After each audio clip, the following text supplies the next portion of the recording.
여러분 안녕하십니까? 5.18 당시 헬기 사격과 관련한 전두환 씨의 사자 명예훼손 재판이 막바지로 치닫고 있습니다. 최근 공판에서 전시 측 증인으로 나온 이종구 당시 육군본부 작전처장은 헬기 사격과 관련한 문서에 대해 본 적도 없다고 증언했습니다. 이에 대해 저희 KBS는 이 전 처장의 위증을 의심할 만한 군 기록을 확보했습니다. 보도에 하선아 기자입니다.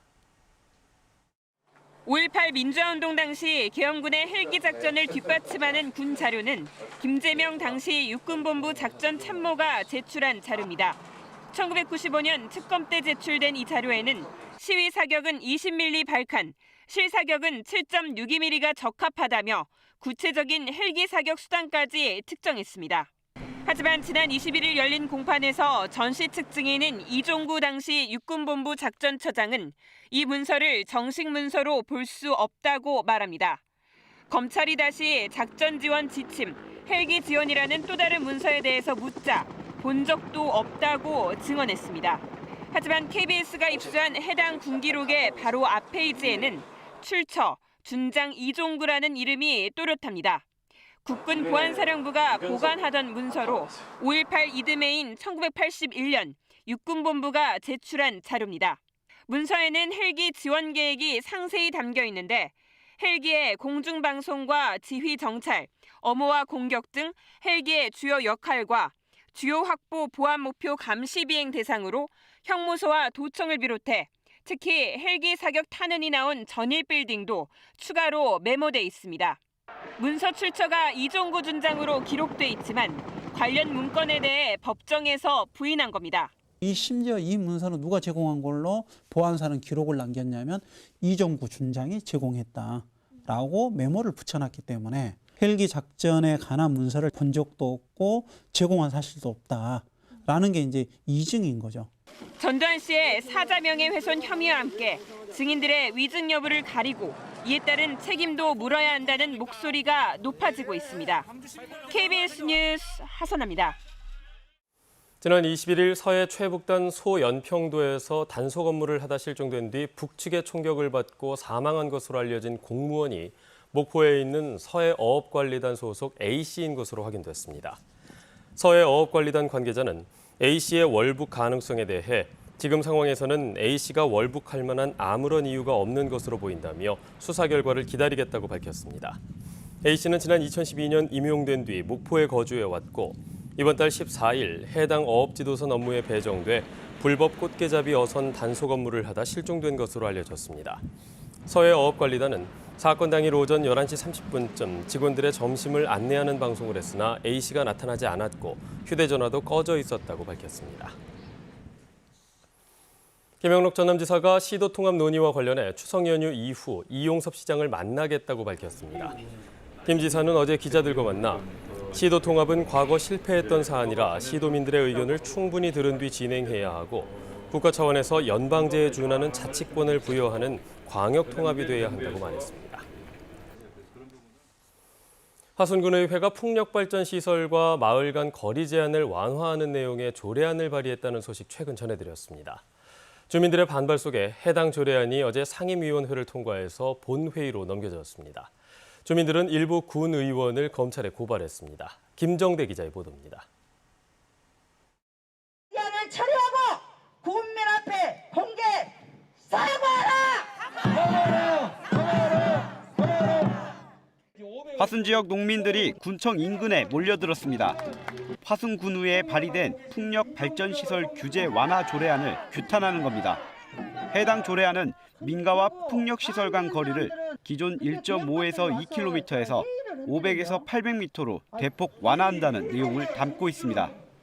농민들은 불과 석 달 전 반대 여론에 부딪혀 부결된 걸 일부 군의원이 재차 발의했다며 반발합니다. 저희들이 일하라고 시켜놓은 일꾼들이 저희들 머리 위에서 자기들의 이권을 위해서 행동하고 있습니다. 이 같은 농민들의 반발에도 해당 조례안은 화순군의회 상임위원회를 통과했습니다. 화순군의회 산업건설위원회는 어제 조례안의 민가와 발전시설 간 거리 제한 규정을 일부 조정해 본회의로 넘겼습니다. 풍력발전 반대위는 모 군의원이 주민들에게 군품을 뿌리며 위조 동의서를 작성하게 한 의혹이 있다며 검찰에 고발장도 제출했습니다. 군의회와 주민 간 갈등이 증폭되는 상황에 오늘 열리는 화순군의회 본회의에서 조례안이 처리될지 주목됩니다. KBS 뉴스 김정대입니다. KBS가 보도한 도매시장 허위 경매와 불법 매수 거래, 각종 보전금 유용과 관련해 농림축산식품부가 전국 지자체에 전수조사를 지시하고 위법 사항이 적발된 도매법인을 행정처분하겠다고 밝혔습니다. 농림축산식품부는 또 도매법인이 지역 농산물을 외면하고 타지에서 물건을 떼와 판매하는 것과 관련해 도매법인 평가 지표에 지역 농산물 발굴을 추가하는 등 제도 개선 방안을 논의하고 있다고 덧붙였습니다. 성범죄 전과자가 이장을 맡은 사실이 뒤늦게 드러나면서 논란이 일고 있습니다.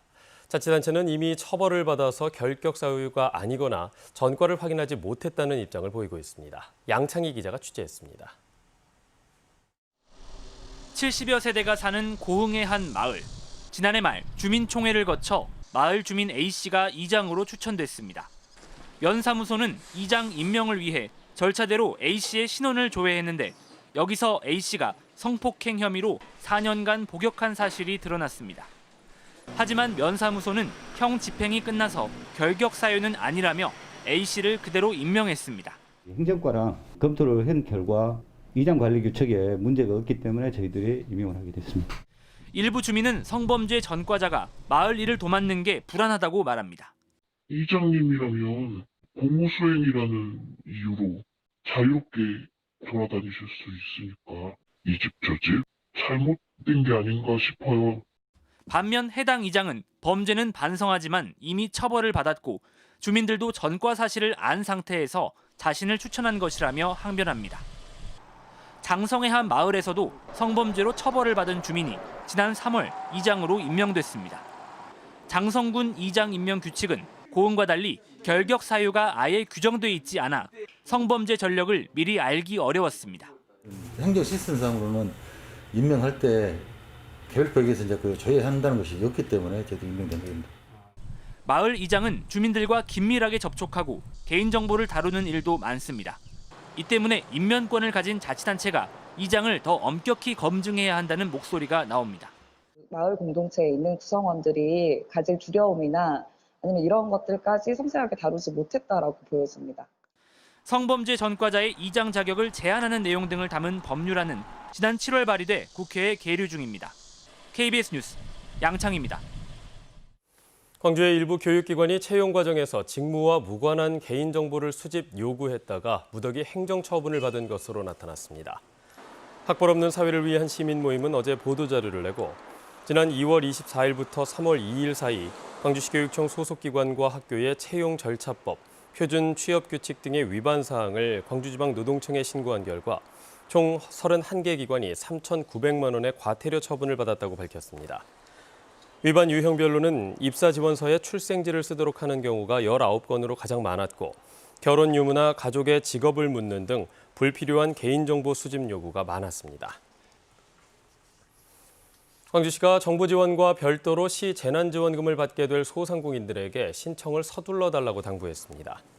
광주시는 실내 체육시설과 목욕탕 등 시가 지정한 6개 업종의 집합금지 시설 소상공인들에게 추석 전에 재난지원금 지급을 마칠 수 있도록 오늘까지 신청을 해줄 것을 당부했습니다.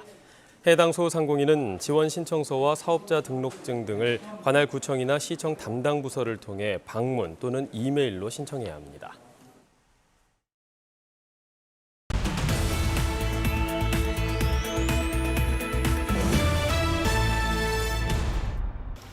광주시 남구 무등시장이 중소벤처기업부가 주관하는 전통시장 주차 환경 개선 사업 대상 지역으로 선정됐습니다. 이번 공모 선정으로 국비 포함 사업비 32억 원이 투입돼 오는 2023년까지 차량 120대를 주차할 수 있는 지상 2층 규모의 주차 빌딩이 들어설 예정입니다. 광주시 광산구가 구청과 첨단, 수안, 평동 등 4곳에 스마트 도서관을 개관했습니다. 스마트 도서관에는 신간 도서와 베스트셀러 약 200권이 비치되고 365일 무인 자동화 도서 대출 반납 서비스가 제공됩니다. 여수시가 코로나19 확산 방지를 위해 시행하고 있는 전자출입명부나 수기기록 대신 전화로 출입 관리를 하는 제도를 도입합니다. 여수시는 안내 번호로 전화를 걸면 해당 시간과 전화번호 등이 시청 전산 서버에 남는 전화 출입 관리 서비스를 공공청사와 전통시장 60곳에 도입했다고 밝혔습니다. 오늘부터 3일간 영암 솔라시도 기업도시 사우스링스 골프장에서 한국 여자 프로골프협회 정규 투어 2020 팬텀 클래식이 개최됩니다. 이번 대회에는 국내외 정상급 선수 114명이 참가해 총 상금 6억 원을 두고 경쟁합니다. 지금까지 단신 브리핑이었습니다. 광주와 전남 지역의 주택 청약 종합저축 가입자가 올해에만 7만 명 가까이 늘었습니다. 한국감정원의 자료를 보면 광주의 주택 청약 가입자 수는 광주 인구의 절반이 넘는 76만 5천여 명이었고 올 들어서만 2만 3천여 명이 새로 가입했습니다. 전남은 올해만 4만 5천여 명이 가입해 가입자 수가 63만 6천여 명이었습니다. 주택업계에서는 최근 2, 3년 사이 주택가격이 크게 오르면서 청약 당첨에 대한 기대감이 반영된 것으로 보고 있습니다. 광주시의회가 전국 시도 지방의회에 인사청문제도를 법제화하자고 제안했습니다. 광주시의회 정무창 운영위원장은 어제 대전에서 열린 전국 시도의회 운영위원장 협의회의에 지방의회 인사청문제도 법제화 건의안을 제출했다고 밝혔습니다. 이 건의안은 지방자치법이나 지방공기업법, 지방출자출연법 등을 개정해 단체장이 임명하는 공공기관장에 대한 인사청문제도의 법적 근거를 만들자는 내용을 담고 있습니다. 현재 전국 시도의회에서는 집행부와 협약을 맺거나 지침에 근거해 인사청문제도를 운영하고 있습니다. 경찰관이 절도 사건 무마의 대가로 금품을 받았다는 의혹이 제기돼 경찰이 내사에 착수했습니다. 광주지방경찰청은 광주 동부경찰서 소속 A경위가 절도 사건을 처리하면서 무마 청탁과 함께 수백만 원의 뒷돈을 받았다는 비위 신고가 국무조정실에 접수돼 검찰과 내사를 하고 있다고 밝혔습니다.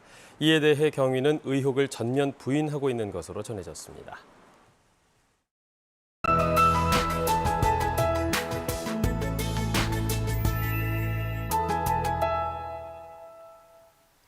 파란 하늘과 선선한 공기가 금요일 아침을 맞이합니다. 당분간 기온은 어제와 큰 차이는 없겠는데요. 다만 계속해서 일교차가 10도 안팎으로 벌어집니다. 환절기 감기 조심하셔야겠습니다. 오늘 광주 전남 대부분 지역은 맑겠습니다. 다만 오후부터 저녁 사이 광주와 전남 내륙 지역을 중심으로 소나기가 오겠는데요. 순천과 화순, 보성 등에 내릴 것으로 보이고요. 양은 5에서 20mm가 예상됩니다. 현재도 대체로 맑은 하늘 보이고 있습니다. 다만 내륙 지역에는 안개가 짙게 끼어 있는 곳들이 있는데요. 해남이 80, 화순 150, 보성의 복내가 230m로 300m 미만을 보이는 곳들이 있습니다. 운전하실 때 조심하셔야겠습니다. 다음은 자세한 지역별 날씨입니다. 현재 기온 어제와 비슷하거나 조금 더 낮습니다. 장성 13도, 한평 15도 가리키고 있고요. 낮 최고 기온은 어제와 비슷한 곳들이 많겠습니다. 광양 26도까지 오르겠고 여수는 어제보다 2도가량 높은 25도가 예상됩니다. 목포 24도, 강진 27도, 완도와 해남 26도까지 오르겠고 신안의 낮 최고 기온 24도가 예상됩니다. 남해서부 동쪽 먼바다는 월요일까지 바람이 강하게 불겠고요. 물결도 다소 높겠습니다. 주말 사이에도 대체로 맑은 하늘 보이겠지만 추석 연휴 기간 동안에는 구름이 대체로 많겠습니다. 기상정보 전해드렸습니다. 뉴스를 마칩니다. 여러분 고맙습니다.